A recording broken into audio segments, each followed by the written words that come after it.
Good evening, everyone. Myself, Nidhi Sharma. I am working in Dr. Bila Clinical Lab as a quality manager. Thank you.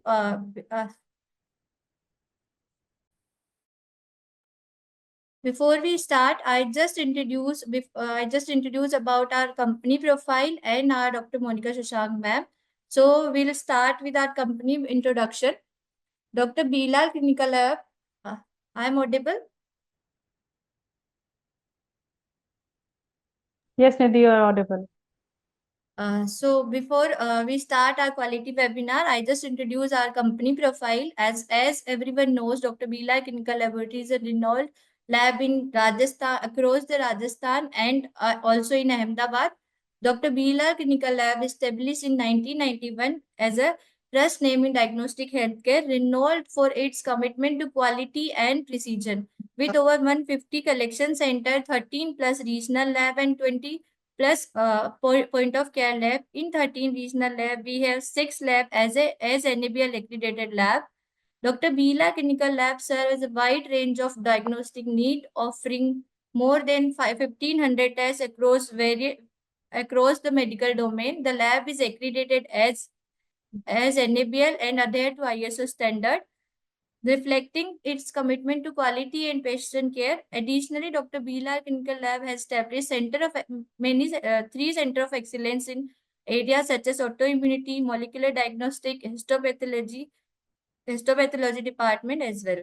Uh, Dr. Bila Clinical Lab, known for its innovation and patient-centric services, including convention of home services, digital access to report. Dr. Clinical Lab has grown to be one of the Rajasthan most reliable diagnostic services provide recognized for excellence. The lab has received numerous awards, including the Excellence in Diagnostic Services from First India Rajasthan, Most Trusted Laboratory Award from the Deputy CM of Rajasthan. Dr. Bila Clinical Laboratory is known as quality services and the best patient care services. Next, thank you for listening. Second, I introduce Dr. Monica Shashank ma'am. Dr. Monica Shashank ma'am have 25 years of experience in quality and operation services.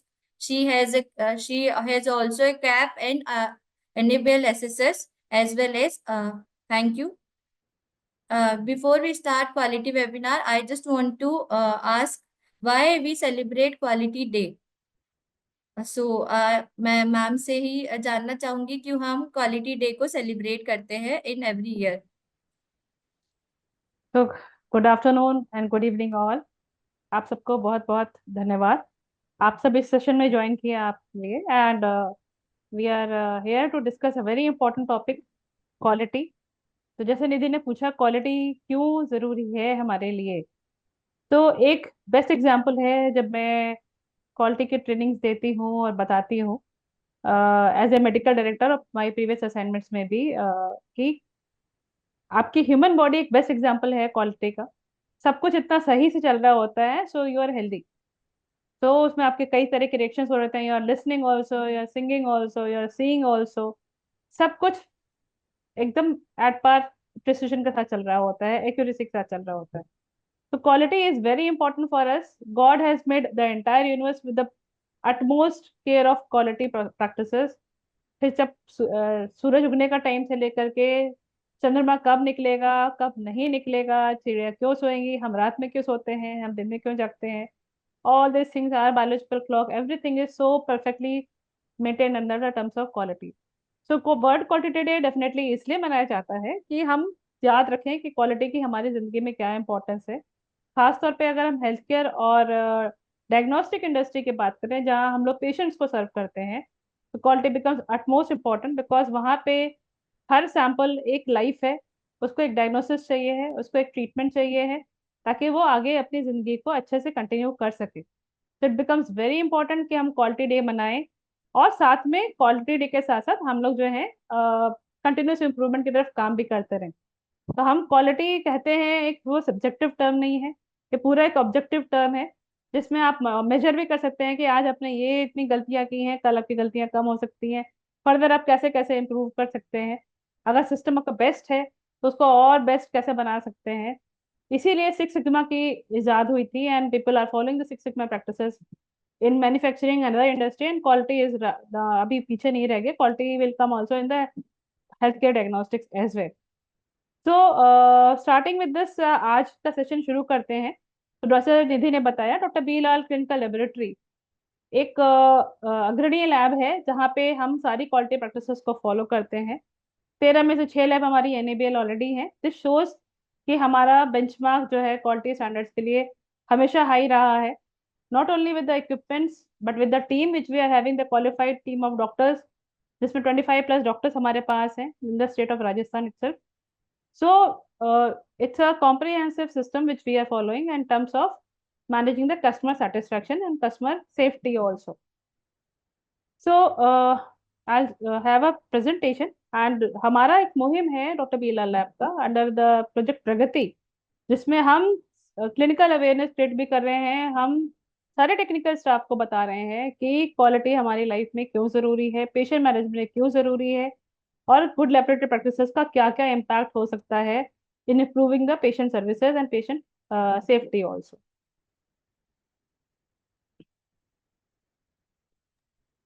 Ma'am, आप before we start presentation, मैं बस ये पूछना चाहती थी, बहुत से लोग सिर्फ ये सोचते हैं कि क्वालिटी मींस हमने आईक्यूसी लगा लिया, वो रिजल्ट सही है और वही हमारी क्वालिटी है। तो क्या ये सही है क्वालिटी प्रैक्टिसेस के लिए? तो निधि, क्वालिटी सिर्फ कंट्रोल तो एक्यूसी जो आप लैब में लगाएंगे, क्वालिटी का काम लैब में आने से बहुत पहले शुरू हो जाता है, और जहाँ से वो गुड लेबोरेटरी प्रैक्टिसेस शुरू होते हैं हमारे। I will show you and you will be surprise to know कि हम कहाँ से क्वालिटी प्रैक्टिसेस के बारे में बात करते हैं।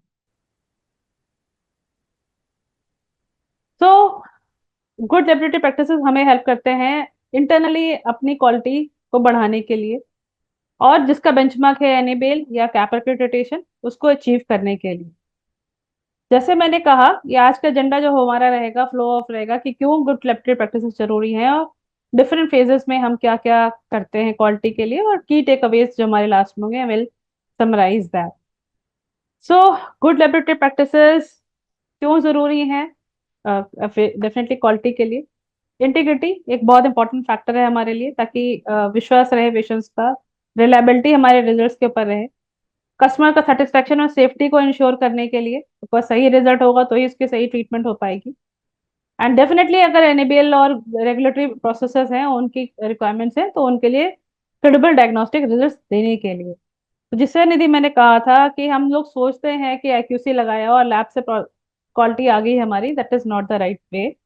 एक्चुअली लैब की प्रोसेसेस के पहले से क्वालिटी शुरू हो जाती है, और गुड लेबोरेटरी प्रैक्टिसेस भी वहां से शुरू होती हैं, जहां से क्लिनिशियन सोचता है कि पेशेंट उसके पास आया है and what test they want to have based upon the symptoms and diagnosis, वो कुछ टेस्ट देता है पेशेंट्स को, टेस्ट रिक्वेस्ट आते हैं। उसके बाद प्रोसेस आता है सैंपल कलेक्शन का, जहाँ से लैब का रोल स्टार्ट होता है। आइडेंटिफिकेशन, सैंपल ट्रांसपोर्टेशन है, जिसमें हर पार्ट को हमने अलग अलग फेजेस में डिफाइन किया हुआ है। तो एक फेज चलाता है प्री प्री एनालिटिक, जहाँ पे क्लिनिशियन क्या सोच रहा है पेशेंट के डायग्नोसिस को देख करके, और उसके क्या टेस्ट प्रिस्क्राइब कर रहा है।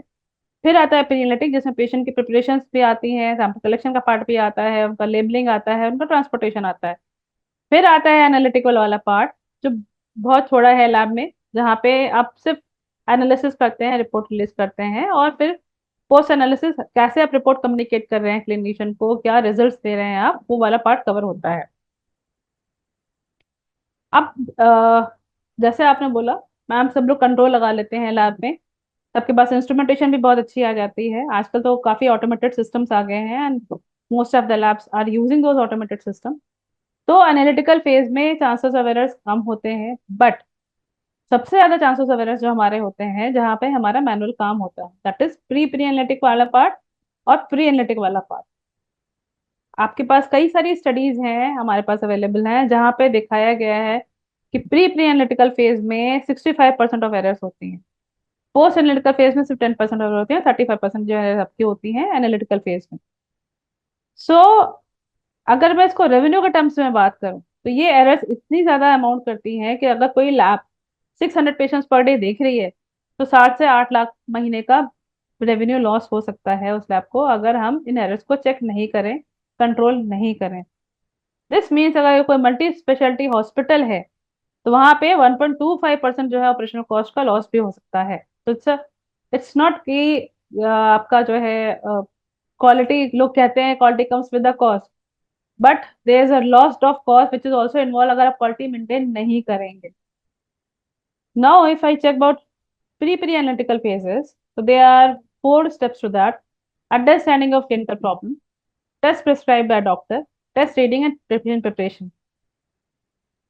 And it pre-analytical part will come with the processes called as patient identification, test request and registration, patient information, sample collection, labeling of samples, how we are handling and transporting the samples, how the samples are being received in the lab, and preparation for analysis. We'll discuss in detail about that. तो pre analytical से पहले जो pre analytical process है, now lab team will say कि वो तो doctor का काम है, they will understand that patient and they will prescribe the test. जो हमारा लेबोरेटरी का रोल तो उसमें कुछ भी नहीं है, हम तो पेशेंट जब सैंपल लेने आता है then we start our part of it. So again we as a lab fraternity has an important role to make awareness to the doctors कि ये टेस्ट बहुत इंपॉर्टेंट है, इसको आप प्रिस्क्राइब करेंगे तो इसके रिजल्ट फास्टर होंगे। I can give one example. आपका अगर सर्वाइकल कैंसर का स्क्रीनिंग का पार्ट हम लोग करते हैं, so pap smear is the most common test which people are usually writing. उसके ऊपर एक एडवांस टेस्ट आता है लिपिड बेस्ड साइटोलॉजी, एंड उसके पास एक और एडवांस टेस्ट आता है HPV DNA screen test. WHO के गाइडलाइंस हैं कि अगर पेशेंट ने एलबीसी पैप स्मीयर किया है, स्क्रीन कराया है और नेगेटिव आ रहा है, तो वो 3 साल तक उसको टेस्ट कराने की जरूरत नहीं है। बट अगर एचपीवी करा लेता है तो वो उसको 5 साल तक कोई टेस्ट कराने की जरूरत नहीं है।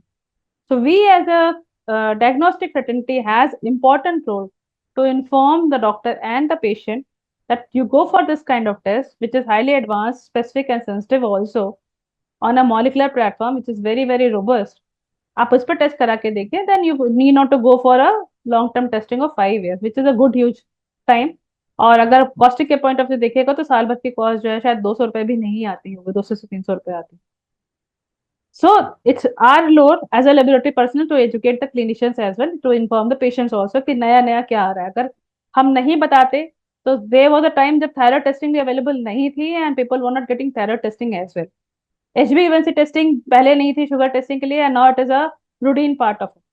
विटामिन डी B12 टेस्टिंग नहीं थी, and now it is a routine part of it. Everybody, सबको पता है B12 डी कराना चाहिए. So it is a education which has helped bringing the new tests which are advantages for the patient testing. Very important part है आपका pre clinical में test reading. मैं आपको कुछ स्क्रीनशॉट शेयर कर रही हूँ। इस पहले स्क्रीनशॉट में अगर मैं निधि आपसे पूछूं कि आपको क्या समझ में आ रहा है, डॉक्टर ने क्या टेस्ट लिख के दिए हैं, तो आप बता पाएंगे क्या है टेस्ट इसमें? Ma'am CBC. हम्म। और थोड़ा टफ लग रहा है बाकी। अगर हमारे जो हमारे साथी जुड़े हैं इस कन्वर्सेशन में, उनमें से कोई जवाब देना चाहेगा इसके बारे में कि क्या टेस्ट लग रहे हैं?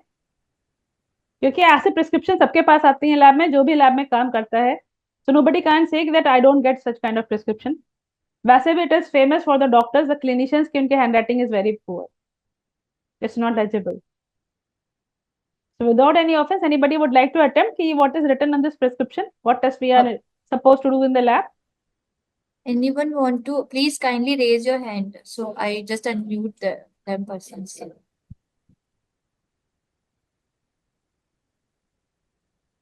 यस हिमांशु सर, आप बोल सकते हैं।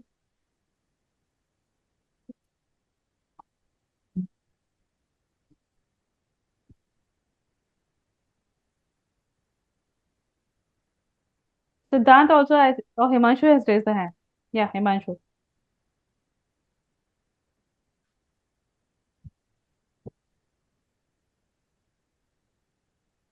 iPhone person also raise hand. If ma'am Chetan, creatinine, urine routine, CBC and I think ये यूरिक एसिड हो सकता है। Good attempt, Chetan. So now I would not like to continue with more of the discussion because we have to continue the entire presentation also. So actually मैं बता देती हूँ test क्या है। ये पेशेंट को कुछ किडनी की प्रॉब्लम थी, प्रिस्क्राइबर जो है इसका नेफ्रोलॉजिस्ट था। तो इफ आई इन्फॉर्म कि नेफ्रोलॉजिस्ट है एंड किडनी की प्रॉब्लम है, then things become little clear. इसीलिए कहते हैं कि हमारे साथ पेशेंट की हिस्ट्री आनी चाहिए, डिजीज इंफॉर्मेशन आनी चाहिए कि सो क्या चीज का लिए डॉक्टर टेस्ट बता रहा है. So now if I say कि ये पेशेंट किडनी का पेशेंट था, सम प्रॉब्लम थी विद किडनी की, एंड नेफ्रोलॉजिस्ट ने पेशेंट भेजा है, तो पहला टेस्ट है इसका क्रिएटिनिन, सेकंड टेस्ट है यूरिक एसिड, थर्ड है यूरिक सीबीसी, एंड फोर्थ है यूरोफ्लोमेट्री. राइट. सो अभी ही हमारे साथ इतने सारे लोग जुड़े हैं एंड अंडरस्टैंडिंग का गैप है. तो आपका प्रिस्क्रिप्शन तो आ गया, but me as a lab head मैंने इसको एक से समझा और मैंने टेस्ट लगा के पेशेंट को रिजल्ट दे दिए. अब पेशेंट को जो चाहिए था वो तो नहीं मिला, यूरोफ्लोमेट्री चाहिए था, यूरोफ्लोमेट्री नहीं मिला. He got something different done. तो एक तो डायग्नोसिस उसका लेट हो गया, क्लिनिशियन भी अपसेट होगा, पेशेंट भी अपसेट होगा कि आपने पैसे ले लिए हमसे. राइट. और डायग्नोसिस भी डिले हो गई. तो पेशेंट सेफ्टी यहाँ पे कॉम्प्रोमाइज हुआ. I will take another example जिसमें एक लाइन के बीच में लिखा हुआ है certain test. Again anybody would like to take a guess, और Nidhi would you like to take a guess इसमें क्या लिखा है?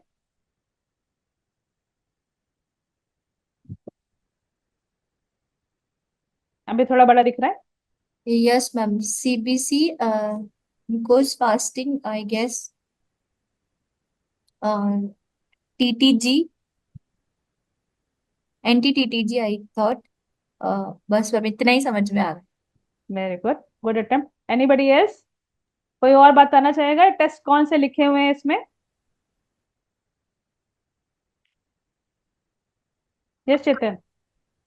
मैम ये CBC, PBF, ferritin, anti TTG, IgA. Almost close, but not absolutely correct. So here comes the quality. Quality is not almost. It has to be absolutely right. Anybody else? So मैं बता देती हूँ कि patient का test है CBC PBF which is right. Third है retic count, it is not ferritin, ये retic count है. लास्ट में एंटी टीटीजी आईजीए है, दैट इज ट्रू राइट. एक और ऐसा ही टेस्ट लिखे हुए हैं, अभी बता सकते हैं आप? Ma'am CBC, ESR, LFT, RFT, HbA1c, lipid, vitamin D, vitamin B12, blood एक शुगर छोड़. भी है शायद. Yes right. So it is easily understandable क्योंकि इसमें पेशेंट की हिस्ट्री भी आ रही है. अगर आप वाइट में देखें, पेशेंट को डायबिटीज मेलेटस है, हाइपोथायराइडिज्म भी है, हाइपरटेंशन भी है. Right. So still understandable. So how to read a prescription is very important because correct reading of prescription is only going to help you out with the correct diagnosis and correct test processing also. So अगर एक test भी गलत होगा, so it is just not कि आपने एक test repeat करना है, आपका एक रीजन खर्चा होना है. नो. एक होस्टा वैक्यूटेनर दोबारा लेनी पड़े, पेशेंट का टाइम भी वेस्ट होगा, उसका डायग्नोसिस भी वेस्ट होगी, उस टेस्ट का रिफंड भी करना पड़ सकता है. सो पेमेंट वाले पार्ट से ज्यादा कॉस्ट इन्वॉल्व है एंड लैब की रेपुटेशन इन्वॉल्व है. हो सकता पेशेंट कल दोबारा आए ही नहीं आपके पास. Right. So quality right from pre periodic stage. अभी सैंपल नहीं आया, अभी सिर्फ पेशेंट का प्रिस्क्रिप्शन था हमारे पास.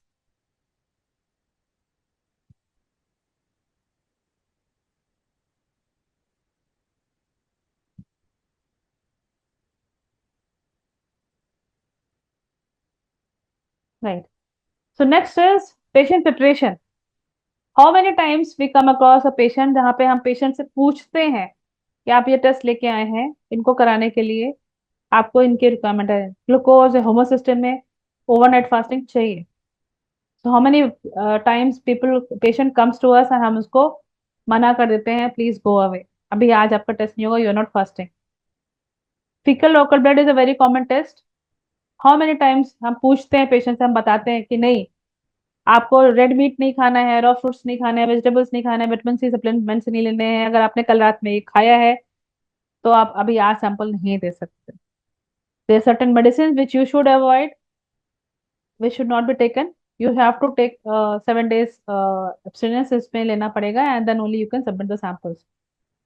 So these are very important because why? क्योंकि these are the things which are going to affect their final results.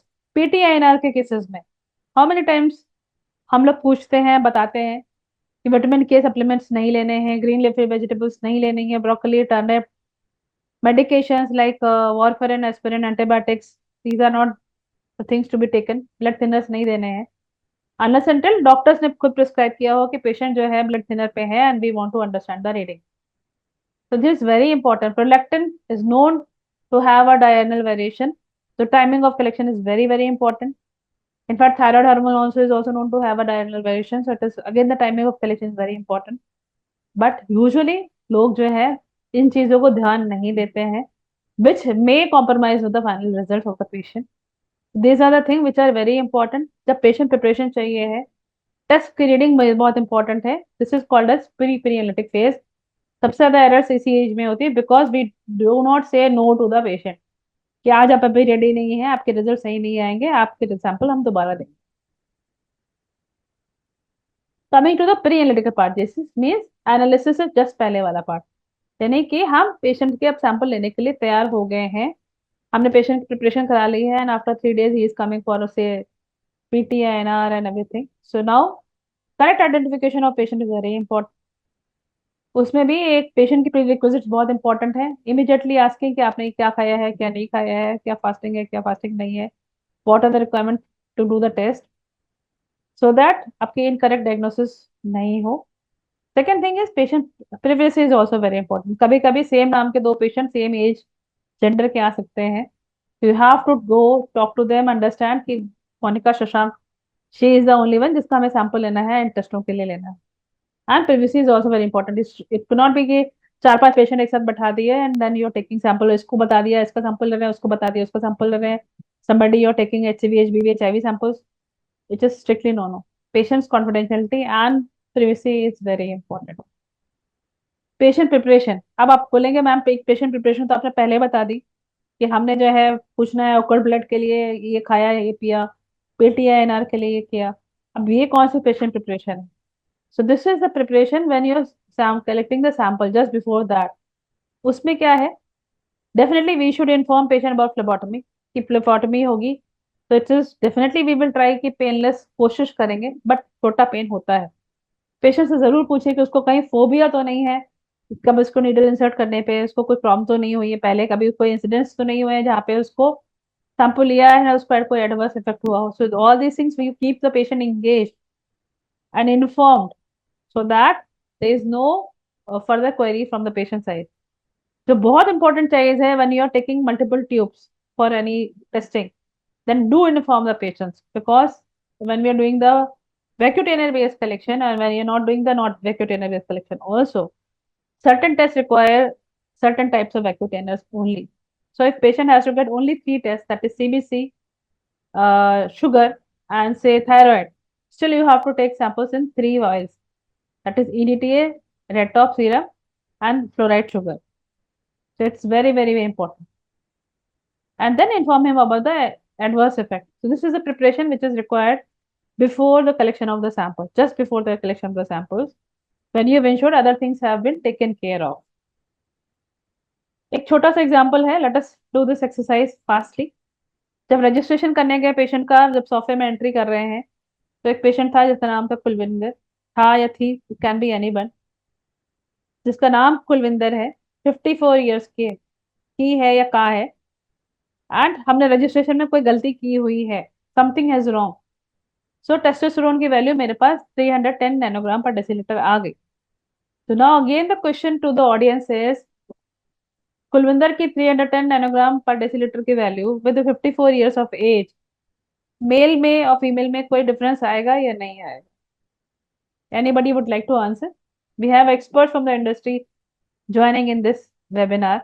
So I would like to ask them, the pathologists, the senior technicians, quality managers, if anybody would like to attempt.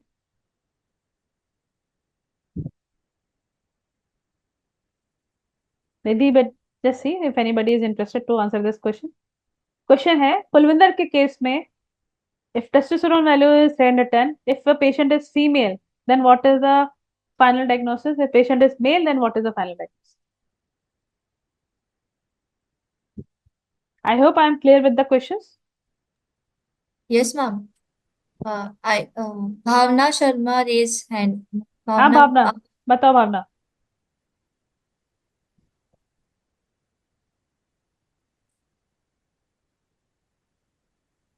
Yes Bhavna, if testosterone की value 310 है और patient आपका अपने registration में कोई गलती की है, नाम 54 ईयर्स की है, कुलविंदर है, तो पेशेंट्स में क्या वैल्यू है, ये नॉर्मल है? और मेल में नॉर्मल है, फीमेल में नॉर्मल है, क्या है इसका फाइनल आउटकम? तो अपना माइक अनम्यूट करके बता सकते हैं।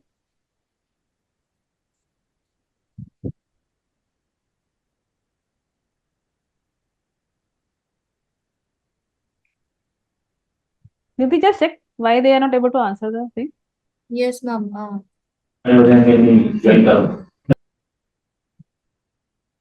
For the male patient, I think it's a testosterone level is not the normal.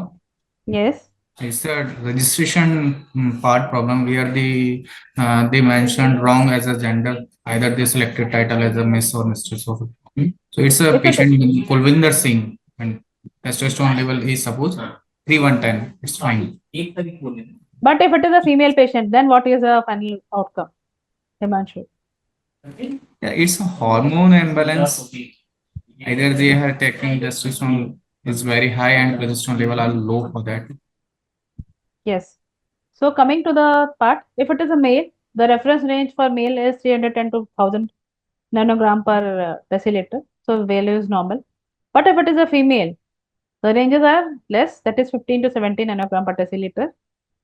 And the patient will be the case of PCOS. So registration with this correct information is very, very important. So it is only the person जो sample ले रहा है या registration कर रहा है, they know कि patient female है या male है, and it's very important because आपकी एक छोटी सी mistake can lead to a final outcome which is going to be incorrect result for the patient, right? तो ये भी बहुत इंपॉर्टेंट पार्ट है, ये सबसे कॉमन मिस्टेक है पूरी इंडस्ट्री में, जो सबसे रजिस्ट्रेशन में एरर्स जो होते हैं हमारे। नेक्स्ट कम, पेशेंट आ गया रजिस्ट्रेशन करने के बाद सैंपल देने के लिए। So there is an order of draw and there is a reason why this order of draw has to be followed.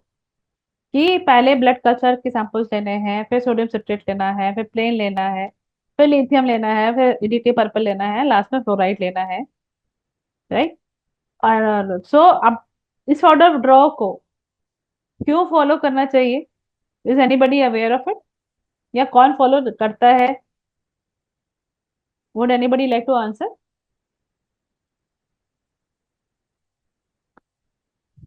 Nidhi, would you like to answer?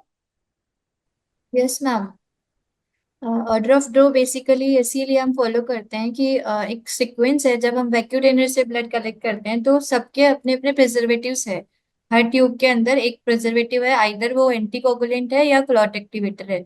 तो वो उसकी सीक्वेंस का पर्पज ये है कि कोई भी एंटीकोगुलेंट अगर किसी में ट्रांसफर हो रहा है तो उसकी इंटीग्रिटी को खराब ना करे सैंपल की, और जो सीक्वेंस में रिक्वायर्ड है उसी सीक्वेंस से सैंपल कलेक्शन हो। Right, right. Right, you are right.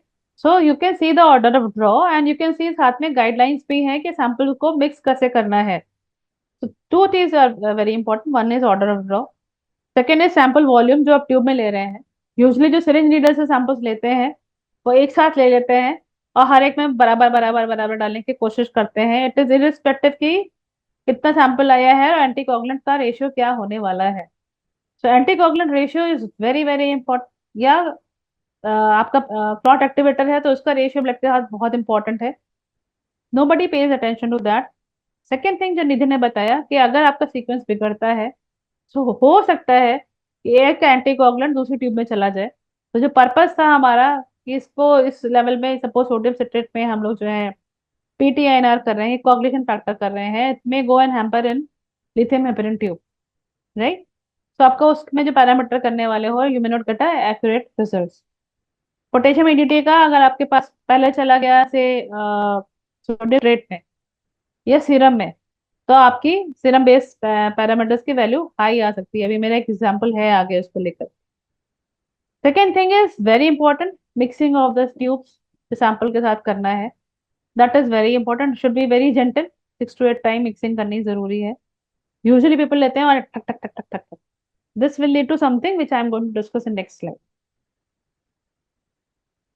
Coming to the tube labelling, जब ऑर्डर ऑफ ड्रॉ आपने ट्यूब्स अरेंज करके रख ली, फिर आपको ट्यूब लेबलिंग बहुत जरूरी है। ट्यूब पे लेबलिंग मतलब पहले आपने पेन से लिखना है ट्यूब के ऊपर पेशेंट का नाम, पे बारकोड प्रिंट करना है, उस पर चिपकाना भी है।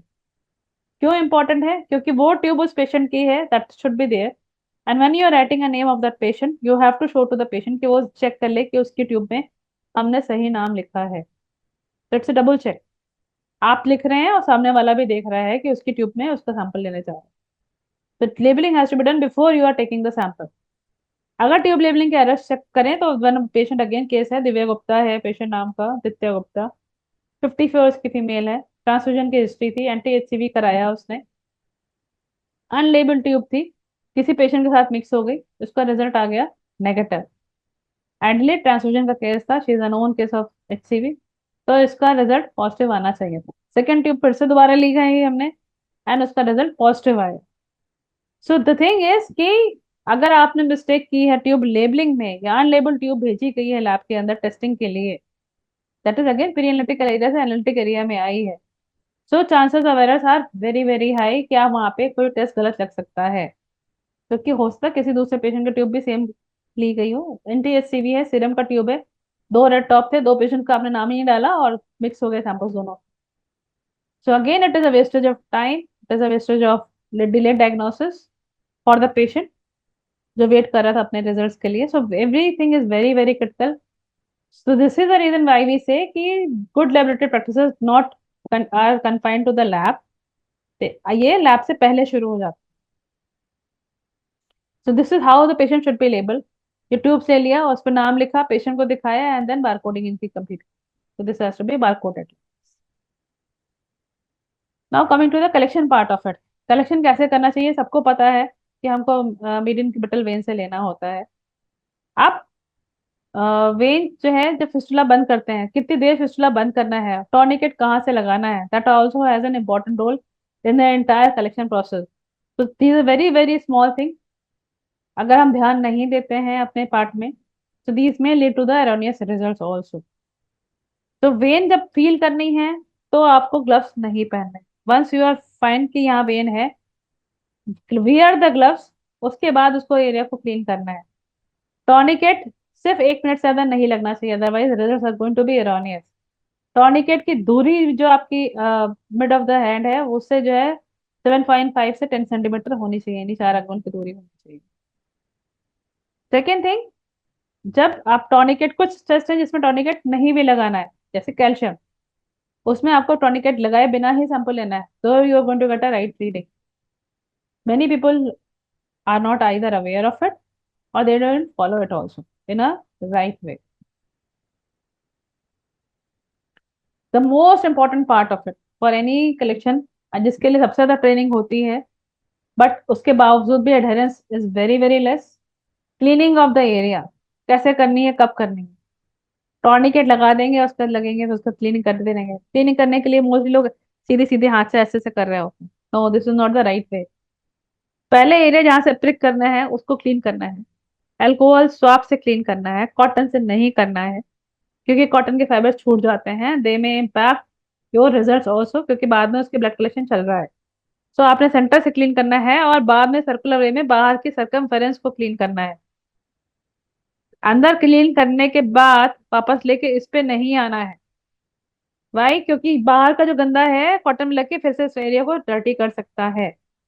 तो this is a very important part of it, cleaning of the side is very important. उसके बाद लोग जल्दी में होते हैं, बिना ड्राई किए हुए अल्कोहल प्रिक कर देते हैं और सैंपल लेने लग जाते हैं। इससे क्या हो सकता है? एक तो सैंपल अल्कोहल मिक्स होगा आपके सैंपल में, that can give erroneous result. Second thing, it can lead to haematoma also. तो अगर आपने ड्राई प्रॉपरली नहीं किया है साइड को तो जो है वहाँ पे हेमाटोमा भी हो सकता है, और जो सैंपल लेंगे तो उसमें हेमोलिसिस भी हो सकता है। जब क्लीनिंग होने के बाद फिर से आपको वेन टच नहीं करनी है उस एरिया में कि यहाँ पे अभी वेन दिख रही है कि नहीं दिख रही, with without naked hands, gloves पहन के ही वेनी पंक्चर करना है। अपनी सेफ्टी बहुत इंपॉर्टेंट है। Many people don't wear gloves when they are doing phlebotomy, when they are taking the samples, when they are handling samples also। Gloves जो है patient की सेफ्टी के लिए तो है ही, अपनी सेफ्टी के लिए भी बहुत जरूरी है। यू डोंट नो जो सैंपल है वो कौन से इन्फेक्शन का है, उसमें HBV HCV HIV positive patient का है या नहीं है, या कोई और इन्फेक्शन है, that can also come to you. So we are in a healthcare service industry. We have to handle patient very gently, but without impacting our health also.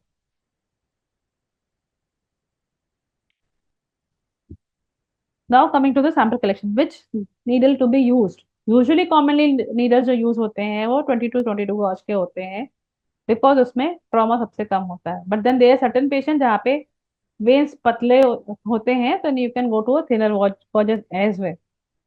Her needle का अपना अपना हब्स का colour होता है, that is also defined so that आप easily जो है उसको अलग अलग डिफ्रेंशिएट कर सकें.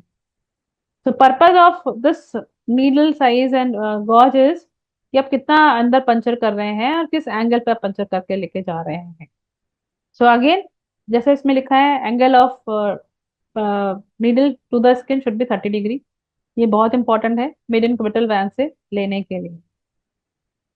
प्रिक हमेशा थोड़ा पेनफुल होता है, कुछ लोग फील करके एक्सप्रेस ज्यादा करते हैं, कुछ लोग फील नहीं करते हैं, वो आपको ध्यान देके के काम करना पड़ेगा.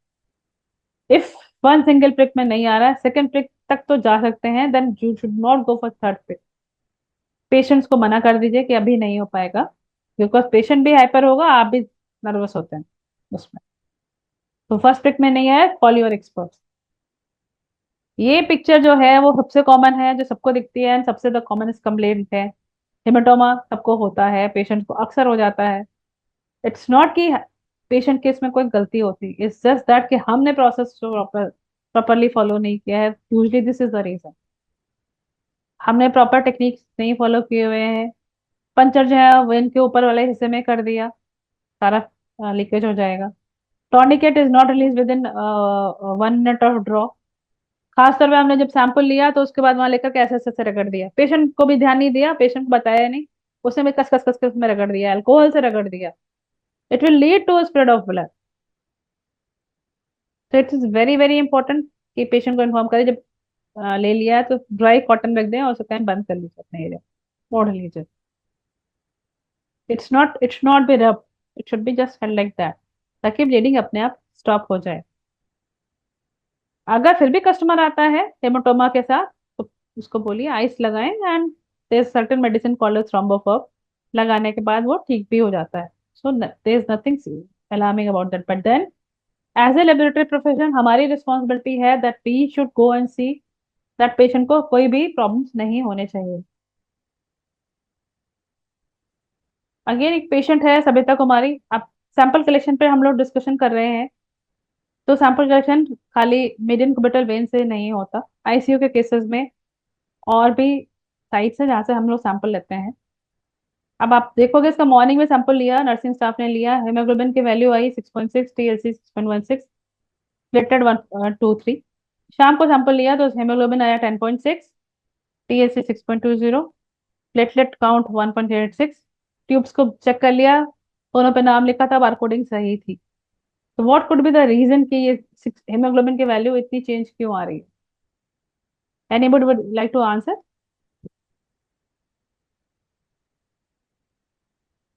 इस पेशेंट में सबिता कुमारी के केस में जो आईसीयू में थी, उसका सुबह सैंपल लिया गया. उस सेम आईवी लाइन के जो जो आईवी लाइन का हैंड है उसी से सैंपल लिया गया है. बिल्कुल सही है बांची, कि जो आईवी लाइन का हैंडल था वो जी हाँ. उसी से ले लिया गया है, और इसीलिए वैल्यूज जो है डाइल्यूटेड आ रही हैं. सब फिर से दोबारा सैंपल लिया गया, पेशेंट की वैल्यू वापस नॉर्मल आ गई. सेकेंड केस डिस्कशन करते हैं. अतुल वर्मा है, 23 ईयर्स मेल. केएफटी का सैंपल लिया गया है. क्रेटिनिन नॉर्मल है, यूरिया नॉर्मल है, यूरिक एसिड नॉर्मल है, सोडियम नॉर्मल है, पोटेशियम बढ़ा हुआ है 7.8, क्लोराइड 109 है. ये क्या हो सकता है? पेशेंट को कोई प्रॉब्लम नहीं है, तो normal healthy patient, no kidney problem. What could be the reason? Interference of sample ma'am, haemolysis.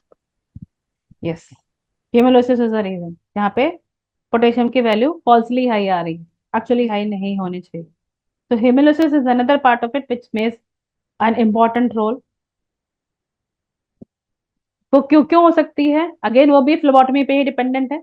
अगर थिनर गॉज की हमने निडल यूज कर ली है, अगर हमने ब्लड लेते वक्त, जो यूजुअली कॉमन प्रैक्टिस है कि नॉन वैक्यूम ट्यूब में जब सिरिंज नीडल से आप सैंपल लेते हैं, तो नीडल के थ्रू अपने ब्लड को प्रेशर से डालने की कोशिश, आरबीसीज रप्चर हो जाते हैं। This also leads to the haemolysis. जब ट्यूब को लिया उसको कस के विगरसली शेक किया मिक्स करने के लिए, क्योंकि बहुत सारे पेशेंट थे, we don't have time, we have taken the sample, भूल गए, रख कर भूल गए, स्लाइडिंग कंडीशन में रख दिया तो भी भूल गए, एंटीकोगुलेंट मिक्स नहीं हुआ तो भी हेमोलिसिस होती है। एक्सेस एंटीकोगुलेंट रह गया क्योंकि सैंपल आपने कम ले लिया और एंटीकोगुलेंट ज्यादा है तो भी आपकी हेमोलिसिस होती है। Smaller thing but it can impact the final results for the patient. इसीलिए कहते हैं प्री एनालिटिक एरिया में सबसे ज्यादा एरर्स होते हैं।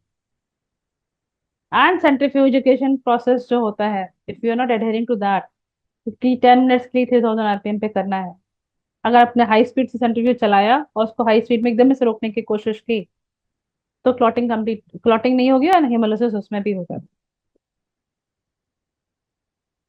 स्पेसिफिकली सेंसिटिव पैरामीटर्स जो हैं वो फास्फोरस है, ओटी, पीटी है, एलडीएच है, एसिड फॉस्फेटेज है, पीटी है, एनआर है, पीटीटी है। इन सब में ये सब चीजें बहुत इंपॉर्टेंट है। Haemolysis plays an important role in. Ma'am now sample ले लिया। सॉरी टू इंटरप्ट, बट हाँ, टेम्परेचर भी इफेक्ट करता है हेमोलिसिस के लिए? यस, टेम्परेचर भी इफेक्ट करता है। अगर ट्रांसपोर्टेशन टेम्परेचर बिल्कुल सही नहीं है, रूम टेम्परेचर पर सैंपल बहुत देर स्टोर कर दिया गया है बिफोर प्रोसेसिंग, यानी कि फ्लेबोटमी के बाद और सैंपल प्रोसेसिंग से पहले, तो भी आपकी हेमोलिसिस होती है। आप पेशेंट का सैंपल तो ले लिया, अगर ब्लीडिंग उसके बाद में कंटिन्यू कर रही है तो उस पे आप जो है आर्म को एलिवेट कीजिए और ड्रेसिंग लगाइए। These are the things where after effects जो अगर सैंपल होते हैं पेशेंट्स को सैंपल लेने के, तो आपको कैसे हैंडल करना है, दैट इज वेरी इंपॉर्टेंट। अगर पेशेंट को डिजीनेस हो रही है, ब्लड विजन है, स्वेटिंग है, पीला होने लग गया, नौसिया हो रहा है, उसको फेंट होने लग गया, these are the cases of vasovagal syndromes, जिसको आपको एमिकेबली हैंडल करना है। पेशेंट को लिटा दें, उसके लेग्स को रेज कर दें, उसको कंफर्टेबल करें ताकि ब्लड, और सर को थोड़ा नीचे करें ताकि ब्लड का फ्लो पीछे आने लग जाए, और डॉक्टर को इमीडिएटली कॉल करें। कुछ सॉफ्ट ड्रिंक्स इमीडिएटली दे सकते हैं, ड्रिंक्स जो इलेक्ट्रोलाइट्स के साथ होती हैं वो डेफिनेटली हेल्पफुल होती हैं, सो पेशेंट को आप ये सब चीज़ें पिलाएं। तो अभी तक हमने डिस्कस किया एक अच्छा प्रीलिटिक work, test request form, patient identification, order of draw, labelling of tube, barcoding of tube, sample में टॉर्निकेट कैसे लगाना है, फ्लेबोटमी कैसे करनी है, ग्लव्स क्यों पहनना है, क्लीनिंग कैसे करनी है, everything we have discuss, mixing of tube, how we are going to do, and finally comes to the discard, जो शार्प स्कूप में कंटेनर्स में डिस्कार्ड करना चाहिए। ब्लड के अलावा भी और बहुत सारे सैंपल्स होते हैं which we send to the laboratory for processing. जैसे 24 आवर यूरिन सैंपल है, वो स्पेसिफिक ड्यूरेशन के लिए कलेक्ट होता है। लॉस्ट वॉइड वॉल्यूम जो है पहली वॉइड वॉल्यूम से सेम होनी चाहिए, यानी अगर सुबह 9 बजे कलेक्शन शुरू किया है आज, तो अगले दिन का लास्ट सैंपल भी 9 बजे कलेक्ट होना चाहिए। 24 आवर्स यूरिन के साथ कई सारे प्रिजर्वेटिव्स होते हैं जो टेस्ट पैरामीटर के हिसाब से चेंज हो जाते हैं। Cortisol is use for cortisol test, we use boric acid 10 grams. For VMA we use HCl, that is 10 ml. For protein, creatinine, electrolyte, urea electrolyte, we don't use any preservative. For heavy metal screening, we use metal-free containers. For biopsies, it should be given in the formalin fixed, properly screw cap containers, जिसमें site of biopsy भी mention होनी चाहिए, clinical history भी mention होनी चाहिए, और proper classification होना चाहिए, ये स्मॉल है, मीडियम है या large. For cytology it is very important to collect the sample in sterile container, जिसमें site and volume of fluid mention होना चाहिए। साथ में it should accompany a proper flicks slice with the patient history, right. और इनको fix करना है slice को, तो उसको 70% अल्कोहल में आप फिक्स कर दीजिए सो दैट स्टेबिलिटी मेंटेन रहती है। इनकेस सैनुअल फ्लूइड ले रहे हैं और वो अगर हेमोरेजिक हो गया है तो it has to be transported in EDTA vial. So these are the some of the guidelines for certain other samples. Coming to the biomedical waste management practices. तो ये गाइडलाइंस आई थिंक सबको पता होंगी कि हर स्टेट में vary करती हैं, but then this are common thing which are to be use. कोई और बताना चाहेगा? रेड में क्या करते हैं, रेड में क्या थ्रो करते हैं हम लोग? किसी को ये पता है हमने बायोमेडिकल वेस्ट की गाइडलाइंस में अलग अलग कलर क्यों लगाए हैं? क्यों लाल चाहिए, क्यों नीला चाहिए, क्यों पीला चाहिए? सब एक ही में डाल दो भाई, ब्लैक जनरल वेस्ट है मान लिया, बाकी सब एक साथ इकट्ठा क्यों नहीं कर सकते?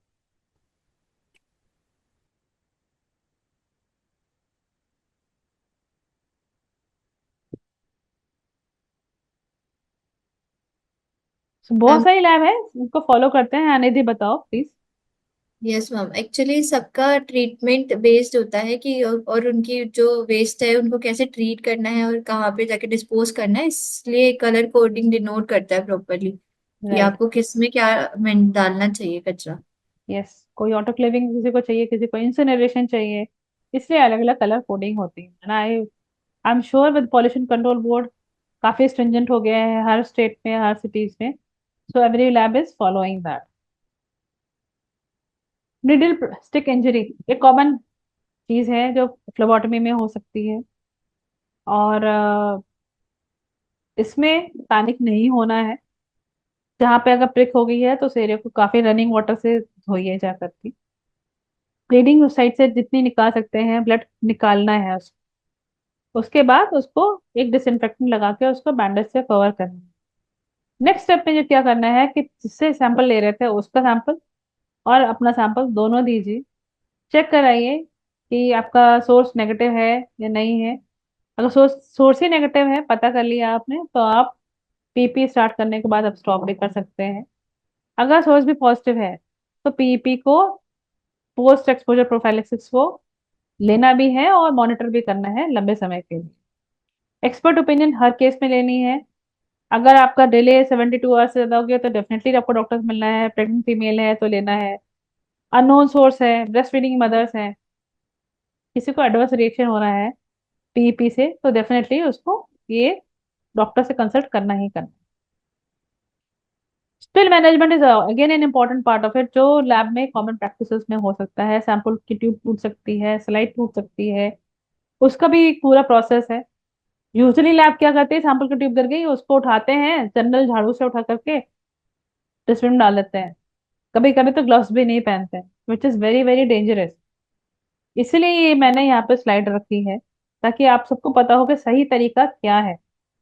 क्योंकि वो जो स्पिल है, अगर उसमें कहीं फ्यूम्स हैं, कहीं बैक्टीरिया है, कोई पॉजिटिव है, आप इनहेल भी कर सकते हैं और आपको इन्फेक्शन भी हो सकता है। तो it has to be handle very very carefully. इसलिए आपको पूरा ग्लव्स, मास्क, लैब कोट पहनना ही पहनना है, कंपलसरी है।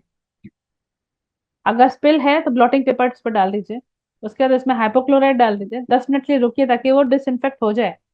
उसके बाद जो है कंटामिनेटेड को उसको उठा करके टिश्यू पेपर से, ब्लॉटिंग शीट को मॉप से लेकर के उसको आप येलो बैग में डालेंगे, और उसके बाद पीपी भी येलो बैग में डालेंगे, और फिर अपने हाथ धोएंगे, वो एरिया वो क्लीन कर देंगे।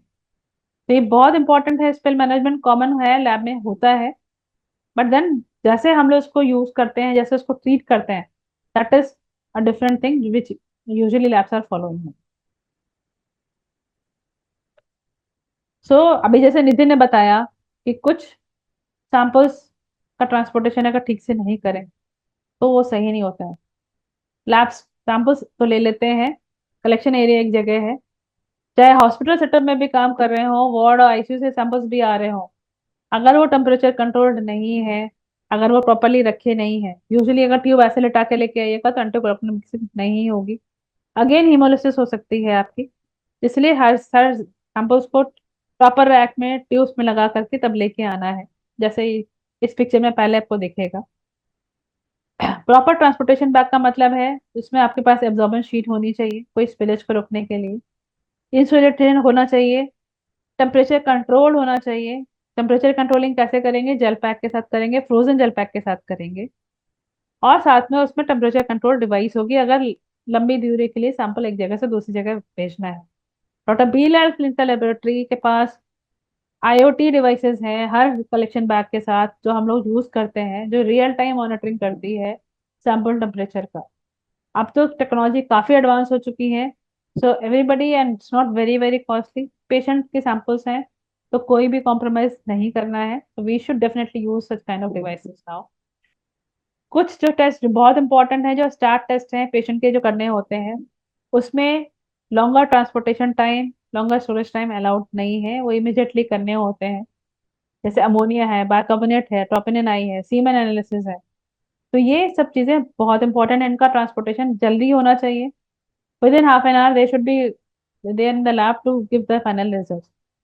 तो interstate transfer, intercity transfer इन टेस्टों का अलाउड नहीं है। ब्लड सैंपल का स्टोरेज अगर सैंपल प्रोसेसिंग से पहले करना है तो रूम टेम्परेचर पे रखना है, जहाँ पे क्लॉट एक्टिवेशन आपको कराना है, सेपरेशन ऑफ सीरम प्लाज्मा करना है। अगर इमीडिएटली सीरम सैंपल्स को आपने फ्रिज में रख दिया तो हेमोलिसिस हो सकती है। सेंट्रीफ्यूगेशन के टाइमिंग भी डिफाइंड है, 30 मिनट बाद करिए, 10 मिनट के लिए 3000 आरपीएम पे कीजिए। सेंट्रीफ्यूज में ट्यूब बैलेंस रखिए, फोर्स की स्टॉप नहीं कीजिए। यूजुअली ये प्रैक्टिस लैब में लोग फॉलो नहीं करते हैं। 4000 पे 4 मिनट के लिए चला दिया and then you are done with that. Believe me, patient के लिए रिजल्ट्स में कॉम्प्रोमाइज हो सकता है। यूरिन सैंपल अगर उसको हमने जो है 228 पे नहीं रखा बिफोर प्रोसेसिंग तो आरबीसी डब्ल्यूसीसी तो डिसइंटीग्रेट हो ही जाएंगे।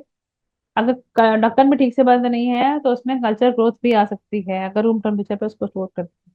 इसलिए यूरिन सैंपल्स का, कल्चर सैंपल्स का स्टोरेज भी बहुत इंपॉर्टेंट है। कब सैंपल प्रोसेसिंग से पहले आप कहाँ स्टोर कर रहे हैं।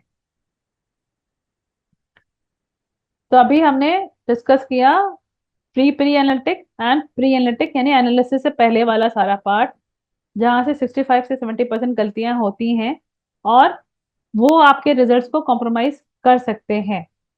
नाउ लैब के अंदर जो है आपका एनालिसिस वाला पार्ट आता है, यानी पहले सैंपल आप रिसीव करेंगे, थोड़ा सा प्री एनालिटिक पार्ट है, फिर एनालिसिस वाला पार्ट शुरू होता है जिसके वेरियस सेट्स हैं जिसको हमें ध्यान देना चाहिए। यूजुअली लोग सोचते हैं एनालिसिस का पार्ट का मतलब है कंट्रोल सही चलाना है, which is the third fourth step. उसके पहले भी बहुत कुछ करना पड़ता है।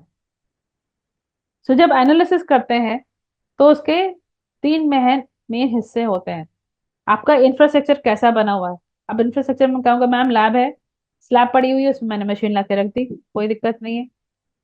क्या वो एरिया नीट एंड क्लीन है, टाइडी है, क्या वर्क फ्लो मैनेज करने के लिए सही है। एक हेमेटोलॉजी मशीन रख दी, फिर केमिस्ट्री एनालाइजर रख दिया, फिर उसके बाद सेंट्रीफ्यूज रख दिया, फिर उसके बाद आपने इम्यूनोएसे का मशीन रख दिया। Is it the right work flow? नहीं। सेंट्रीफ्यूज की मशीन अगर आप एनालाइजर्स के साथ रखिएगा, चूंकि अब वाइब्रेट होती है तो एनालाइजर्स का अलाइनमेंट बिगड़ जाता है, इंस्ट्रूमेंट का कैलिब्रेशन बिगड़ जाता है। तो it should not be there on that same slab. इसलिए कह रही हूँ अलाइनमेंट जो है इंस्ट्रूमेंटेशन का प्रॉपरली होना चाहिए। सीपेज नहीं होने चाहिए दीवारों पे, नमी नहीं होनी चाहिए, टेम्परेचर ह्यूमिडिटी कंट्रोल होना चाहिए। लैब्स अब बढ़िया इंस्ट्रूमेंट्स आ गए हैं, सोफिस्टिकेटेड भी होते हैं, पर अगर टेम्परेचर मेंटेन नहीं करेंगे तो यूजली लैब कहते हैं कि ये तो हर समय इक्विपमेंट खराब हो जाता है हमारा। But just see to it कि टेम्परेचर और ह्यूमिडिटी कंट्रोल है कि नहीं है। जितना अच्छा सोफिस्टिकेटेड इक्विपमेंट होगा, जितने सही रिजल्ट देने वाला इक्विपमेंट होगा, उतने ही उसको कंट्रोल एनवायरनमेंट की जरूरत होगी। बायोकेमिस्ट्री के रिजल्ट अगर धूल मिट्टी भी है लैब के अंदर तो रिजल्ट कॉम्प्रोमाइज हो सकते हैं। तो एरियाज जहाँ पे कंटेनमेंट चाहिए है, यानी कि आपका अगर किसी के पास माइक्रोबायोलॉजी के लैब है तो it should be a separate area all together, क्योंकि वहाँ पे कल्चर आप ग्रो कर रहे हैं। पीसीआर का एरिया है जो मॉलिकुलर लोग करते हैं, वो एरिया सेपरेट होना चाहिए। अगर हिस्टोपैथोलॉजी करते हैं तो ग्रॉसिंग एरिया सेपरेट होना चाहिए, क्योंकि वहाँ फ्यूम्स निकलती हैं, कॉमन स्टाफ के लिए वो हजार्डस हो सकता है। तो एरियाज अलग अलग होने चाहिए। पावर बैकअप और लाइट का फुल अरेंजमेंट होना चाहिए, क्योंकि इंस्ट्रूमेंट में अगर सैंपल लगे हुए हैं और लाइट चले गया, we will end up losing up the reagents। Then labelling of areas भी होनी चाहिए कि यहाँ केमिस्ट्री कहाँ कर रहे हैं, हेमेटोलॉजी कहाँ कर रहे हैं, दैट शुड बी तो प्रॉपरली देयर। और exit it should B unhindered, क्योंकि कभी कोई इमरजेंसी अगर लैब में आती है तो people are able to move out, because वो पहले प्राइम हमारे लिए रिसोर्सेस होते हैं। The team is the important resource, तो उसको निकलने की जगह होनी चाहिए प्रॉपरली। अगर पेशेंट भी है तो डेफिनेटली उसके लिए एग्जिट तो होना ही चाहिए। तो इंफ्रास्ट्रक्चर एक इम्पॉर्टेंट पार्ट है एनालिटिकल का, एनालिसिस में ये बहुत जरूरी है ये सब चीजें होना। फिर आते हैं इंस्ट्रूमेंट्स और रिएजेंट्स। इंस्ट्रूमेंट्स आपने सोफिस्टिकेटेड ले लिए, पर they require daily maintenance, weekly maintenance, monthly maintenance, उसको उस टाइम से करना जरूरी है। क्यों? क्योंकि अगर वो आपने नहीं किया, if you going to miss on that, तो कहीं ना कहीं कोई प्रोब्स में, कोई ट्यूबिंग्स में कुछ ना कुछ इश्यूज आएंगे विच में compromise your result. Preventive maintenance her vendor ने, हर इंस्ट्रूमेंट इंजीनियर ने दे रखा है कि हमें आप मशीन का प्रिवेंटिव मेंटेनेंस कराना है। उसका साइकिल मैन्युफैक्चरर ने इसलिए दे रखा है ताकि मशीन के प्रोब्स, ट्यूबिंग्स, लैंप्स सब एक बार चेक हो जाए, कैलिब्रेट हो जाए, ताकि आपके जो रिजल्ट्स आ रहे हैं फाइनली वो सही आए। तो उसका टाइमली होना जरूरी है। यूजुअली प्रिवेंटिव मेंटेनेंस कॉस्ट के साथ होती है, तो लोग स्किप करते हैं 1 साल 2 साल 3 साल, पर वो रिजल्ट्स भी उस सबसे खराब होते चले जाते हैं, बिकॉज ये सारे के सारे पार्ट्स जो भी चेंज करने हैं या कैलिब्रेट करने हैं, they need a proper services, उनको प्रॉपर देखने की जरूरत होती है। थर्ड थिंग है इंस्ट्रूमेंट का कैलिब्रेशन वाला पार्ट, उसकी भी टाइमलाइंस डिफाइंड होती हैं, उनको भी कैलिब्रेट करना चाहिए। रीजन्स के साथ मशीन के साथ साथ रीजन्स का भी कैलिब्रेशन और वेरिफिकेशन होता है। जब पैरामीटर लगाते हैं तो उनको वेरीफाई करना चाहिए कि ये उस टेस्ट के रिजल्ट देने के लिए है या नहीं है। तो ये सारी चीजें हैं, आपके एनएबीएल की गाइडलाइंस भी हैं और उसका लॉजिक और रीजन भी है।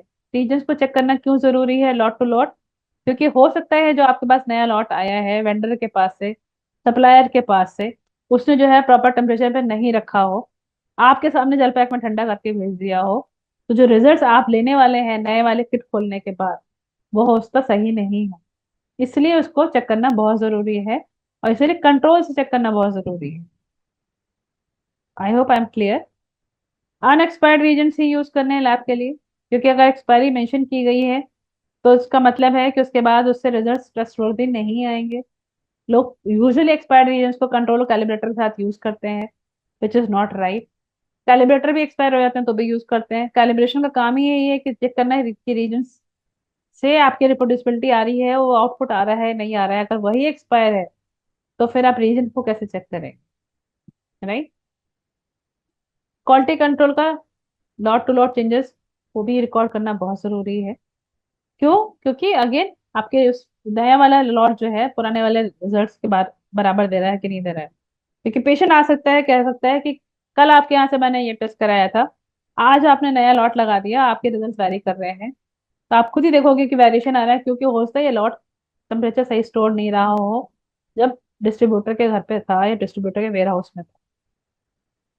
लास्ट और बहुत इंपॉर्टेंट होती है हमारी टेक्निकल टीम, यानी आप सब लोग। सबकी ट्रेनिंग प्रॉपर होनी चाहिए, मेडिकल टेक्नोलॉजिस्ट होने चाहिए, ये बहुत जरूरी है क्योंकि उनको एक प्रॉपर क्वालिफिकेशन मिली हुई है, नॉलेज है टेस्ट कैसे लगाने हैं। उनकी रेगुलरली ट्रेनिंग होनी चाहिए। ट्रेनिंग आप कहोगे मैम हम तो 20-20 साल पुराने टेक्निकल स्टाफ हैं, हम तो लैब हेड्स हैं, हमें तो ये काम आता है अच्छे से, तो ट्रेनिंग की जरूरत क्यों नहीं है? क्यों है ट्रेनिंग की जरूरत? इसलिए है क्योंकि चीजें चेंज होती रहती हैं, टेक्नोलॉजीज चेंज होती रहती हैं, सो यू शुड नो कि क्या चल रहा है मार्केट में, प्रैक्टिसेस कैसे हम इम्प्रूव कर सकते हैं। आज का जो ये सीरीज है प्रगति का, जिसमें हम लोग गुड लेबोरेटरी प्रैक्टिसेस पर डिस्कशन कर रहे हैं, ये भी एक ट्रेनिंग का ही पार्ट है। साथ में आता है कॉम्पिटेंसी असेसमेंट। अब कॉम्पिटेंसी असेसमेंट का मतलब ये हो गया कि वो देखना कि वो बच्चा जो टेस्ट लगा रहा है उसके लिए वो फिट है कि नहीं है।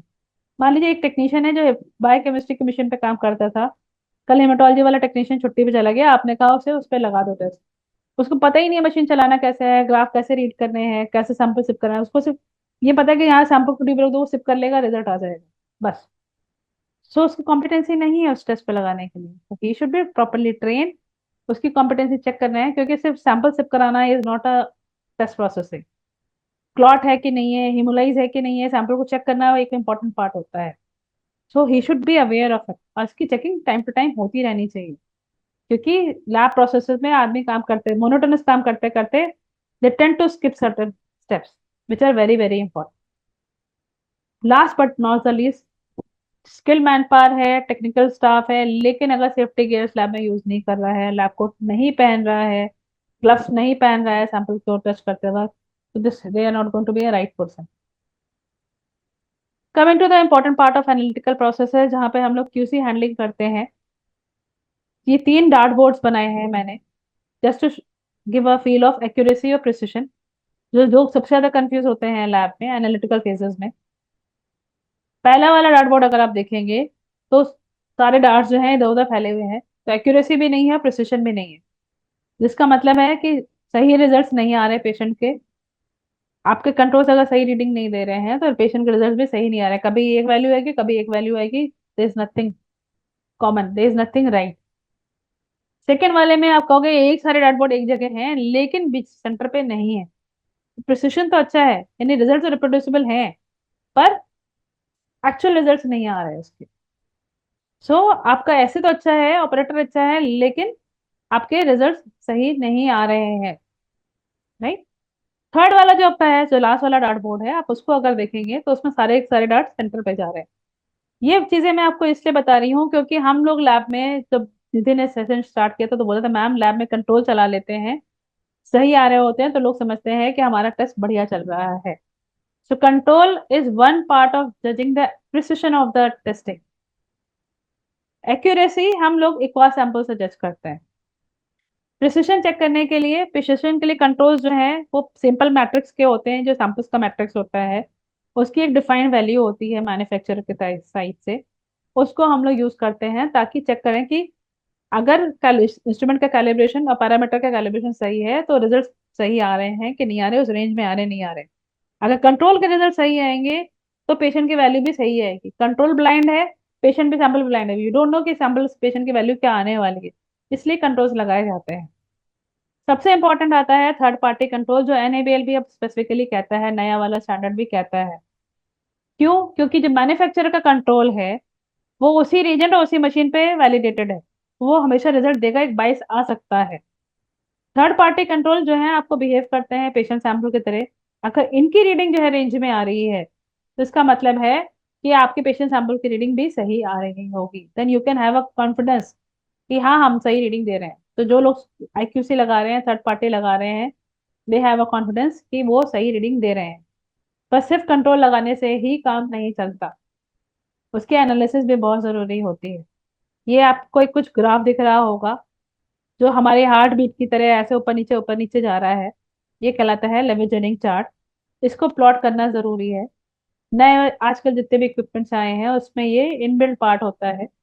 इसकी मॉनिटरिंग बहुत जरूरी है कि कोई आपकी कंट्रोल्स की वैल्यू कहीं बढ़ती हुई तो नहीं जा रही है, नीचे से ऊपर तो नहीं जा रही है, या ऊपर से नीचे तो नहीं आ रही है, यानी कोई ट्रेंड तो नहीं है, कहीं मीन के एक तरफ तो नहीं आ रही है, कोई शिफ्ट तो नहीं हो रहा है, कहीं पॉजिटिव बायस तो नहीं हो रही है, नेगेटिव बायस तो नहीं हो रहा है। ये सारी मॉनिटरिंग में बहुत जरूरी है क्योंकि उसके बेसिस पे ही आप जो है डिसीजन ले सकते हैं कि मेरी मशीन या मेरा रिएजेंट सही चल रहा है या खराब चल रहा है। ये कुछ वेस्टगार्ड के रूल्स हैं, जब आप सैंपल चलाएंगे तो उसको आप ऑब्जर्व करेंगे। मैंने अभी एक आपसे लास्ट रूल डिस्कस किया 10x वाला, जिसमें आप पुराना डेटा देखेंगे, मॉनिटर करेंगे कोई ट्रेंड तो नहीं आ रहा है, कोई बाइस तो नहीं आ रही, कोई शिफ्ट तो नहीं आ रहा है, क्योंकि ये सिस्टमेटिक एरर्स कहलाते हैं। यानी कि अगर नेगेटिव आ रहा है तो या तो रीजेंट या प्रोब प्रॉपरली एस्पिरेट नहीं कर रहा है, या कोई कैलिब्रेशन खराब हो गया है हमारा, तो all these thing have to be check and then accordingly corrective action लेना होता है। कोई पॉजिटिव आ रहा है तो कहीं कंटामिनेशन तो नहीं आ रहा है, कहीं धूल मिट्टी तो नहीं है लैब के अंदर, बायोकेमिस्ट्री में खासतौर पे देखा जाता है, ये मिल जाता है। हेमेटोलॉजी के केसेस में रीजन डिटोरेट जल्दी कर जाते हैं, कंट्रोल जल्दी डिटोरेट कर जाता है, तो वहां पे भी आपको इशू मिल सकते हैं। ये आता है प्रिसिशन, क्योंकि आप डेली उसको चलाते हैं और चेक करते हैं। एक चीज कहलाती है external quality assurance, which is very important, क्योंकि ये प्रोफिशिएंसी टेस्टिंग होती है आपकी एक्यूरेसी देखने के लिए। यानी आपके लैब में जो पेशेंट को रिजल्ट आपने दिया है, बाकी लैब्स भी वही रिजल्ट दे रही हैं या नहीं दे रही हैं, how you performing as compare to other labs, तो this is use for that. तो इसके बेंचमार्किंग अदर लैब्स के साथ है, एंड देन ये inter laboratory, inter instrument, test method bias को चेक करने के लिए यूज होता है। जितनी जल्दी हमारे पास वार्निंग आएंगी ही आउटलायर्स में, वो हमारी सिस्टमेटिक प्रॉब्लम को बताता है, कंटिन्यूस कुछ प्रॉब्लम चल रही है सिस्टम के अंदर। सो ये हो गया आपका एनालिसिस वाला part which is covered in the analytical processes. Post analytic part is also important because सिर्फ एनालिसिस करके हमें नहीं रुकना है। देन यू हैव टू सी, कई जगह इंस्ट्रूमेंट जो है सॉफ्टवेयर के साथ इंटीग्रेटेड होते हैं, डेटा ऑटोमेटिकली आता है, एंड पीपल फील कि ऑटोमेटिकली आ गया तो सब कुछ सही है, नहीं, still you have to see the result. उनका क्लिनिकल कोरिलेशन आ रहा है कि नहीं आ रहा है, बायोकेमिस्ट्री इम्यूनोएस्से से मैच कर रही है कि नहीं कर रही है, पेशेंट की हिस्ट्री से मैच कर रही है नहीं कर रही है। So clinical correlation is very important we as a lab person. Then उसका ऑथेंटिकेशन, खास तौर पे जो सबसे ज्यादा इंपॉर्टेंट होता है, अगर किसी पेशेंट की कोई क्रिटिकल वैल्यू आ रही है तो उसके क्लिनिशियन को बताइए, पेशेंट को बताइए, उसको इमीडिएट मेडिकल अटेंशन की जरूरत होती है। कहीं एबनॉर्मल वैल्यूज आ रही हैं, that has to be discuss with the clinician, doctor के साथ बात करनी जरूरी है। यू डोंट नो पेशेंट का क्या सिम्टम्स चल रहे हैं, डॉक्टर को इमीडिएट इंटरवेंशन चेक करना पड़ेगा। लैब का प्रोसेस खाली यही नहीं खत्म होता है, डेटा मैनेजमेंट एंड उसका आर्काइवल, जो हम डेली टेम्परेचर रिकॉर्ड करेंगे, पेशेंट रिपोर्टें रखेंगे, डिफरेंट रिकॉर्ड्स बनाते हैं लैब के अंदर, उनको हम कैसे मैनेज करते हैं, प्रॉपर फाइलिंग करते हैं नहीं करते हैं, उनका आर्काइवल कैसे करते हैं, that is also very important. क्योंकि कभी कल किसी को डेटा चाहिए हो देखने के लिए तो they should be able to see it. आप कोई पेशेंट कोई क्वेरी कर रहा है, you should be able to inform कि ये रहा डेटा, ये रहे आपके रिजल्ट, राइट। आजकल सब लोग सॉफ्टवेयर के जमाने में है, तो data privacy and backup is also very very important. खासतौर पे इंपॉर्टेंट होता है सैम्पल का storage and disposal. Sample storage because वो अपने रिटेन पीरियड के लिए होना चाहिए जब तक वो पैरामीटर्स के अंदर वाइबल है। किसी को टेस्ट ऐड कराना है तो they should be there, it should be store in a proper temperature. And चूंकि पेशेंट सैंपल्स है तो इसका डिस्कार्ड भी बहुत इंपॉर्टेंट है। ये अदरवाइज एनवायरमेंटल थ्रेट होता है, तो इसका डिस्कार्ड भी प्रॉपर पॉल्यूशन कंट्रोल बोर्ड की गाइडलाइंस के हिसाब से ही होना चाहिए। If you're compliant to all these things, so definitely audits are very important, जो आपके लिए easy हो जाएंगी if you are going to manage these kind of practices in the laboratory। तो NABL है, CAP है, ये सारी compliances बहुत easy हैं if you are going to follow all these guidelines। So good laboratory practices starts from the clinician mind, जहाँ से वो test बता रहा है, and ends जब आप इसको रिपोर्ट निकालने के बाद सैंपल स्टोरेज और डिस्कार्ड को भी मैनेज करते हैं लैब के अंदर, डेटा स्टोरेज को भी मैनेज करते हैं लैब के अंदर। So good laboratory practices again starts from the pre-analytic area and ends at post-analytic area, and it is always a continuous process of improvement। सारे phases में you can change, you can see and you can improve the processes।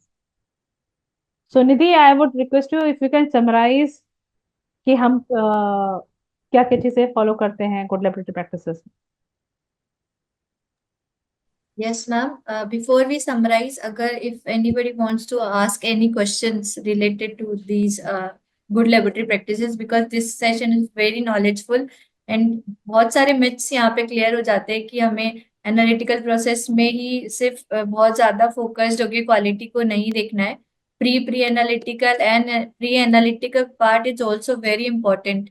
अगर हमें बहुत ही accurate और reliable reports और patient safety को ध्यान में रखना है तो अगर कोई भी आप में से कुछ भी क्वेश्चंस मैम से पूछना चाहते तो आप प्लीज पूछ सकते हैं।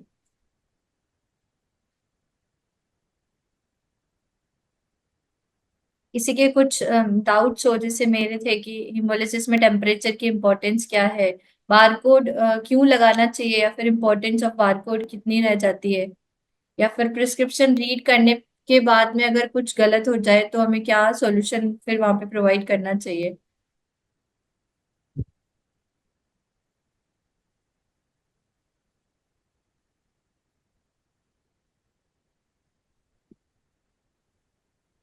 बहुत से पर्सन्स ने हैंड रेज कर रखा है, सो आप एक एक कोई भी अनम्यूट करके पूछ सकते हैं क्वेश्चन।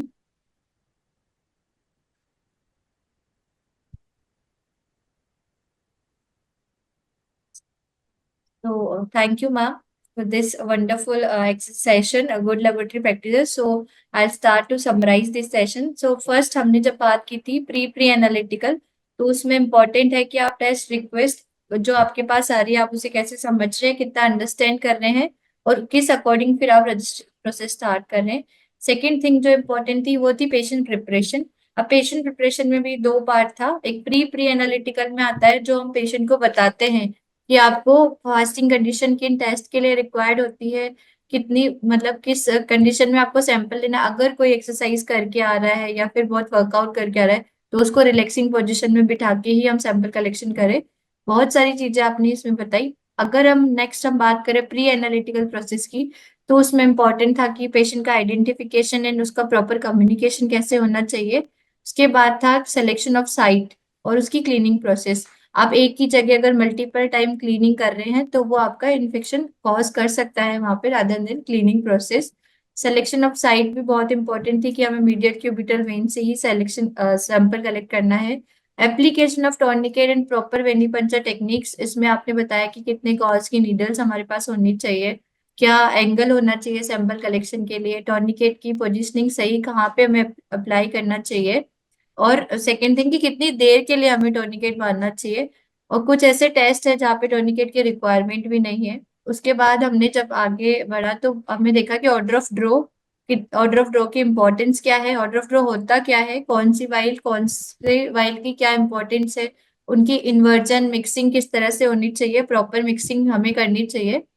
उसके बाद अगर हम बात करें तो of course proper tube mixing, उसमें भी पर्पस ताकि आप क्लॉट अगर उनके सबके प्रिजर्वेटिव्स है, हर एक वाइल में उनके प्रिजर्वेटिव्स होते हैं, अगर उनका मिक्सिंग प्रॉपर नहीं होगा तो वो कहीं ना कहीं आपके रिजल्ट्स को इम्पेक्ट करेंगे। साथ में ही वो आपका स्टार्टिंग में ही आपके सैंपल को क्लॉट, हिमोलाइज या फिर बिफोर एनालिटिकल प्रोसेस में पहुंचने से पहले ही रिजेक्शन क्राइटेरिया में डाल सकते हैं। के बाद इम्पोर्टेंट था कि स्टोरेज ऑफ सैंपल, अगर आप बिफोर प्रोसेसिंग, बहुत से कलेक्शन सेंटर्स होते हैं मल्टीपल लैब्स के, तो वहाँ पे लॉजिस्टिक से कूल चेंज के साथ हम लोग टेम्परेचर मेंटेन करते हैं, बट स्टिल लॉजिस्टिक पहुंचने से पहले वहां पे टेम्परेचर मेंटेन नहीं होता है। जैसे रूम टेम्परेचर पे यूरिन स्टोर होता है, सैंपल 2 आवर्स तक रूम टेम्परेचर पे रहते हैं, तो हम कैसे उसको 2 to 8 पे मेंटेन कर सकते हैं। उसके बाद आपने बताया ट्रांसपोर्टेशन एंड सेंट्रीफिकेशन। सेंट्रीफिकेशन में बहुत ही मतलब स्पीड लिमिट होनी चाहिए, कितने आरपीएम पे हमें किस सैंपल को रन करना है, वो पूरी सेट ऑफ गाइडलाइंस और डॉक्यूमेंटेशन हर पर्सन के पास होना चाहिए। ट्रांसपोर्टेशन में लॉजिस्टिक का पूरा बैग प्रॉपर तरीके से मेंटेन होना चाहिए कि कैसे आप कूल चेन उसमें होने, कूल पैक, जेल पैक्स होने चाहिए, अब्जॉर्बेंट शीट्स होनी चाहिए, स्टैंडिंग पोजीशन होनी चाहिए सैंपल की। ये सारा प्री एनालिटिकल में हमने पूरा समझा। उसके बाद में अगर हम बात करें एनालिटिकल फेज में, जैसा मेरा फर्स्ट क्वेश्चन ही था कि सिर्फ आईक्यूसी लगाने से हम क्वालिटी को चेक कर सकते हैं, तो उसमें बहुत सारे आपने बताया कि हमें इंफ्रास्ट्रक्चर और एनवायरनमेंट किस तरह से रखना चाहिए लैब का, हमें सिक्वेंसिंग ऑफ इंस्ट्रूमेंट किस तरह से रहनी चाहिए, इंपॉर्टेंस की अगर सेंट्रीफ्यूज और इंस्ट्रूमेंट एक ही जगह है तो उसका क्या इम्पैक्ट आ सकता है रिजल्ट्स पे और इंस्ट्रूमेंट्स पे। उसके बाद में इक्विपमेंट का कैलिब्रेशन एंड मेंटेनेंस आपने हमें बहुत अच्छे से बताया कि क्यों जरूरी होता है। अगर आप कितनी भी वेल इक्विपमेंट मशीन्स हमारे पास है, बट स्टिल अगर उसका ईयरली हमने प्रिवेंटिव मेंटेनेंस और कैलिब्रेशन नहीं कराया तो कहीं ना कहीं वो रिजल्ट को इम्पेक्ट कर सकती है। नेक्स्ट था reagents and consumables. Of course अगर हमारे पास एक्सपायरी रिएजेंट्स है और अगर हम यूज कर रहे हैं तो वो कहीं ना कहीं डायरेक्ट इम्पेक्ट करता है पेशेंट्स के रिजल्ट्स पे। उसके बाद था अगर हमारे पास सब कुछ अच्छा है, उसके बाद में हमारे पास स्टाफ है, अगर उसकी ट्रेनिंग में कहीं और कॉम्पिटेंसी में कुछ इश्यूज है तो वो कहीं ना कहीं आपके इम्पेक्ट करता है रिजल्ट्स और क्वालिटी प्रैक्टिसेस पे, आपके ब्रांड, इवन ब्रांड वैल्यू पे। उसके बाद अगर हम बात करें ऑफ कोर्स इक्वास, जो मैम ने आप बहुत अच्छे एग्जांपल से बताया, प्रिसीजन, एक्यूरेसी और डार्ट बोर्ड के उससे कि हमें अगर कोई रिजल्ट प्रिसाइज है और कोई रिजल्ट एक्यूरेट है, ये दोनों ही अपने आप में करेक्ट नहीं है। अगर कोई रिजल्ट है तो प्रिसाइज एंड एक्यूरेसी दोनों होनी चाहिए उसमें। उसके बाद अगर हम बात करते हैं data recording and confidentiality, data का रिकॉर्डिंग बहुत इंपॉर्टेंट है। अगर हम किसी भी कस्टमर का ट्रेंड एनालिसिस देखते हैं या फिर उसकी प्रीवियस हमें कुछ रिपोर्ट्स चेक करनी होती है, तो हमारे पास सॉफ्टवेयर भी बहुत स्ट्रांग होना चाहिए जिसमें हमारा डेटा पूरा सिक्योर रहे और कॉन्फिडेंस रहे। क्योंकि अगर एनएबीएल की जैसे हम लोग बात कर रहे थे तो उसमें इम्पार्शलिटी और कॉन्फिडेंशियलिटी एक क्लॉज है मेन, जिसमें हमें पूरा चीजें ध्यान में रखनी है। Last but not least, post analytical procedure same importance रखता है, जिसमें ट्रांसपोर्टेशन था सैंपल कलेक्शन का, correlation and validation of reports था, अगर रिपोर्ट डिले रिपोर्टिंग वैल्यूज, अगर हमारे पास अगर कोई डिले है या क्रिटिकल है तो किस तरह से कोई भी लेबोरेटरी पर्सन उसे कम्युनिकेट करे प्रॉपर तरीके से, तो कहीं ना कहीं पूरे क्वालिटी को मेंटेन करके रखता है। रेफरेंस रेंज की अपनी एक वैल्यू इंपॉर्टेंस होती है कि अगर कोई लेमैन है, सपोज कोई भी पर्सन है, तो वो अपनी रिपोर्ट को कैसे रीड आउट करेगा, वो रेफरेंस रेंज के कॉन्टेक्स्ट में ही अपनी वैल्यू को आइडेंटिफाई करता है कि हाँ मेरी रिपोर्ट्स नॉर्मल है या अब नॉर्मल है। तो रेफरेंस रेंज भी एक बहुत इंपॉर्टेंट फैक्टर प्ले करती है इन पूरी पेशेंट सेफ्टी और क्वालिटी प्रैक्टिसेस में टूवर्ड द डायग्नोस्टिक लैब। और जैसा मैम ने स्टार्टिंग में बताया कि डायग्नोस्टिक लैब ही नहीं, क्वालिटी हर जगह इंपॉर्टेंस रखती है, चाहे वो हमारी डे टू डे लाइफ हो या फिर हमारी खुद की बॉडी हो, सब जगह क्वालिटी अपना एक इम्पोर्टेंट रोल प्ले करती है। So thank you so much ma'am for the entire knowledgeful and grateful session. तो आई होप ऑडियंस को भी ये समझ में आया होगा कि हमारे लिए बहुत ज़रूरी है कि क्वालिटी छोटे छोटे स्टेप्स से जुड़ती है, और कंटिन्यूसली अगर हम इम्प्रूव करते जाएंगे तो definitely we are going to deliver right report to the patient. सबके लिए बहुत इंपॉर्टेंट है, बिकॉज उस पेशेंट को हमारी मदद से सही डायग्नोसिस और सही टेस्टिंग ट्रीटमेंट की ज़रूरत है। तो लेट अस प्लेज कि हम जो है कोई भी मिस्टेक नहीं करेंगे जिससे पेशेंट की सेफ्टी कॉम्प्रोमाइज हो। I think this will be the best thing which we can do for the world quality day. Let us take a pledge कि हमको अगर पता है तो हम गलतियां नहीं करें। Thank you all. Thank you all for joining it. Thank you, ma'am. Thank you, everyone, for the joining the session. Thank you so much.